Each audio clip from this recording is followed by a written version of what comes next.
नमस्कार। आज की खास खबरों में आपका स्वागत है। 22 जनवरी को अयोध्या में भगवान रामलला की प्राण प्रतिष्ठा हो चुकी है। ऐसे में भाजपा 29 में से सभी 29 सीटों पर जीत हासिल करने का दावा कर रही है।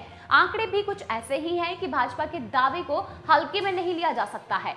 भाजपा और उसके नेता कहते हैं कि प्रधानमंत्री नरेंद्र मोदी के मन में मध्य प्रदेश है और मध्य प्रदेश के मन में मोदी है। यह बात पिछले 2 लोकसभा चुनावों के परिणामों में साफ झलकती नजर आ रही है।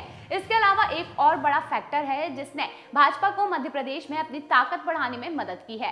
वह फैक्टर है अयोध्या में भगवान श्री राम के मंदिर को, जहां पर जब अयोध्या में प्राण प्रतिष्ठा हुई उसके बाद जो आंदोलन चला, ये सबसे बड़ा माना जा रहा है। 90 के दशक में राम मंदिर आंदोलन ने जैसे जैसे गति पकड़ी, भाजपा ने मध्य प्रदेश में अपनी नींव को और भी ज्यादा मजबूत कर लिया है।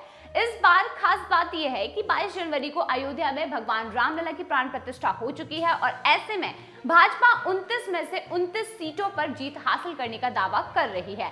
आंकड़े भी कुछ ऐसे ही हैं कि भाजपा के दावे को बिल्कुल भी हल्के में नहीं लिया जा सकता है। 2023 के विधानसभा चुनाव में भाजपा का वोट शेयर 2018 के मुकाबले 7% बढ़ा है। वहीं सीटों की संख्या भी 109 से बढ़कर 163 पर पहुंच गई। वहीं कांग्रेस का वोट शेयर 2018 के मुकाबले 49% घट चुका है। सीटें 114 के मुकाबले 66 रह गई हैं।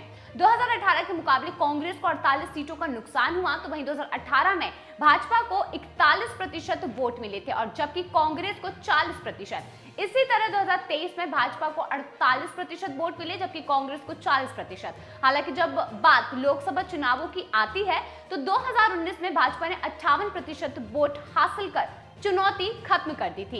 एक तरफा मुकाबलों में भाजपा ने 29 में से 28 सीटों पर जीत हासिल की थी। 1980 में भाजपा की स्थापना हुई और 1984 का लोकसभा चुनाव पार्टी का राज्य में पहला सबसे बड़ा चुनाव था।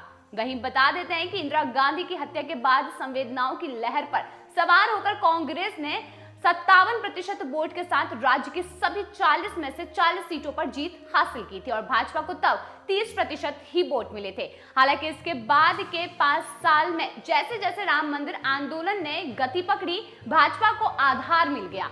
1989 में भाजपा ने 39% वोट के साथ 27 सीटों पर जीत हासिल की थी और कांग्रेस को 37% वोट के साथ सिर्फ 8 ही सीट मिली थी। वहीं 1991 में कांग्रेस ने दिल्ली की कुर्सी पर वापसी कर ली थी, लेकिन भाजपा का वोट नहीं घटा।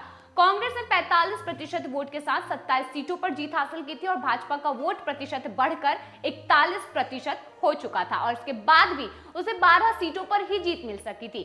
वही बात करते हैं 1996 में, तो तब वो 41% वोट के साथ 27 सीटें और 1995 में 45% के साथ 30 सीटें और 1999 में भाजपा ने 46% वोट के साथ 29 सीटों पर जीत हासिल की थी। राम मंदिर आंदोलन ही था जिसके दम पर भाजपा ने 1990 में 312 सीटों पर चुनाव लड़ा था और 220 पर जीत हासिल कर ली थी और उसका वोट शेयर 40% रहा था। अब यहाँ पर भाजपा की साफ साफ जीत नजर आ रही है।